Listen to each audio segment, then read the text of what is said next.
Assalamualaikum warahmatullahi wabarakatuh. Kami di sini dari kelompok 2 mata kuliah toksikologi lingkungan. Judul jurnal yang kami bahas ialah Bisogenesis kerang hijau Perna viridis sebagai biomarker pencemaran mikroplastik. Adapun anggota dari kelompok 2 ialah Siti Suhaliah, Cahaya Mulyansari, Dara Ateria Syahadat, dan Selviana. Nah, langsung saja kita masuk ke pembahasan pertama. Adapun penjelasan pertama ialah abstrak dari jurnal ini. Kehadiran mikroplastik menjadi salah satu permasalahan karena sifatnya yang persistensi dan susah terurai. Jumlah mikroplastik ini banyak ditemukan di perairan.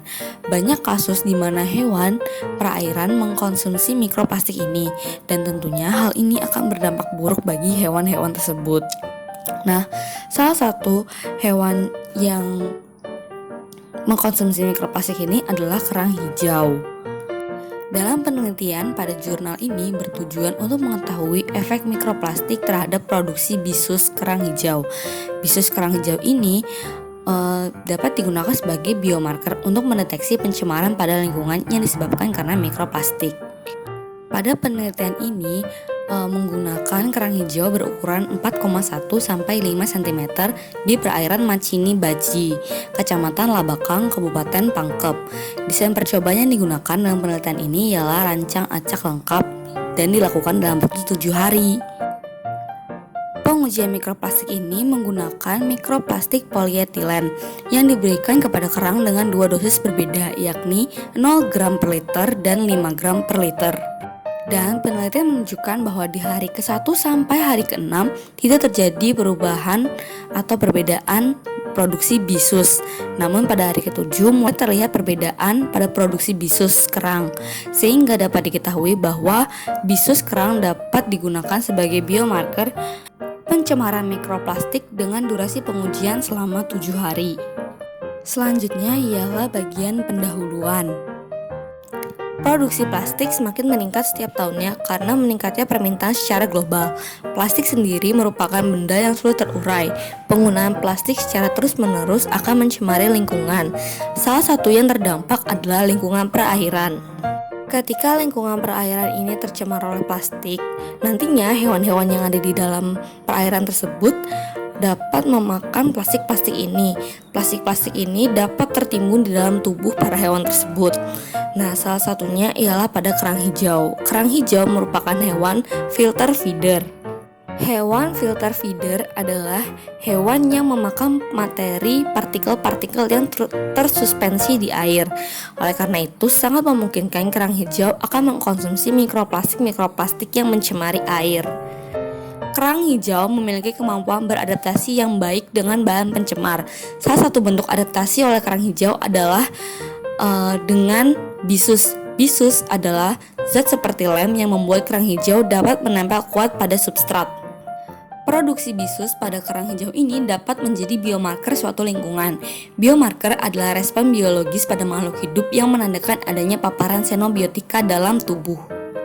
Hal ini karena kemampuan menempel kerang hijau salah satunya bergantung pada pengaruh bahan toksik. Produksi bisus ini dapat menjadi biomarker dalam mendeteksi logam seperti timbal dan kadmium. Penelitian dalam jurnal ini bertujuan untuk mengetahui efek mikroplastik terhadap produksi bisus kerang hijau. Selanjutnya ada metode penelitian. Nah, di dalam metode penelitian ini terdapat pengambilan sampel, di mana pengambilan sampel ini dilaksanakan pada bulan Oktober sampai September 2019 di perairan Masini Baji, Kecamatan Labakan, Kabupaten Pangkajene, Kepulauan Pangkep, dengan ukuran panjang cangkang yaitu 4,1 sampai 5,0 cm. Lalu ada paparan mikroplastik, di mana desain percobaan ini terdiri dari 4 taraf pelakuan dan 3 kali pengulangan. Setiap wadah plastik itu dimasukin oleh 5 botol plastik yang berisi sampel kerang dengan jumlah air laut yaitu masing-masing adalah 5 liter air laut.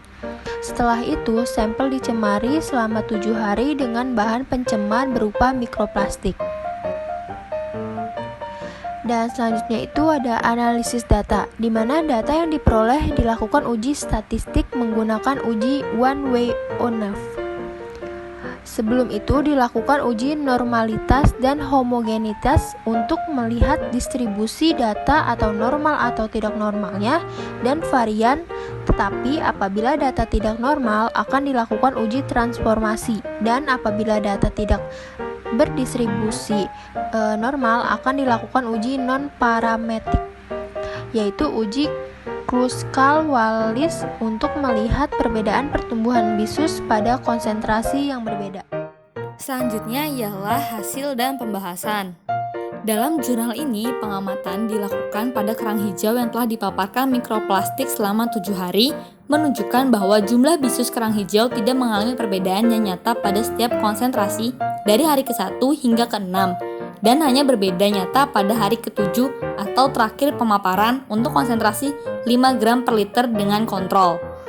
Hasil juga menunjukkan bahwa semakin tinggi konsentrasi mikroplastik yang diberikan, maka jumlah bisus yang diproduksi juga semakin berkurang.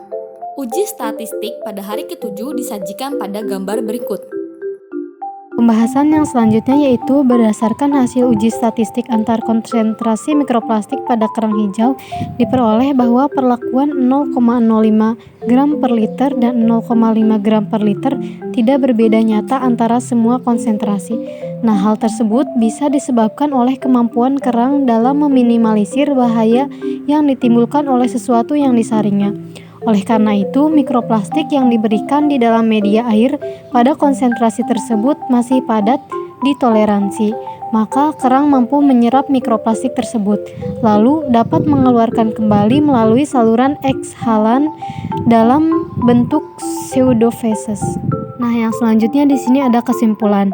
Berdasarkan penelitian yang telah dilakukan, dapat disimpulkan bahwa produksi bisus kerang hijau yang dipapar pada seri konsentrasi mikroplastik 0 gram per liter, 0,05 gram per liter, 0,5 gram per liter, dan 5 gram per liter pada hari ke-1 sampai 6 tidak berbeda nyata pada semua konsentrasi. Tetapi pada hari ke-7 terjadi perbedaan yang nyata antara 0 gram per liter dengan 5 gram per liter. Nah, hal ini berarti bisus kerang hijau dapat digunakan sebagai biomarker pencemaran mikroplastik. Dengan durasi pengujian minimal 7 hari. Cukup sekian penyampaian materi dari kelompok 2, kurang lebihnya mohon maaf. Wassalamualaikum warahmatullahi wabarakatuh.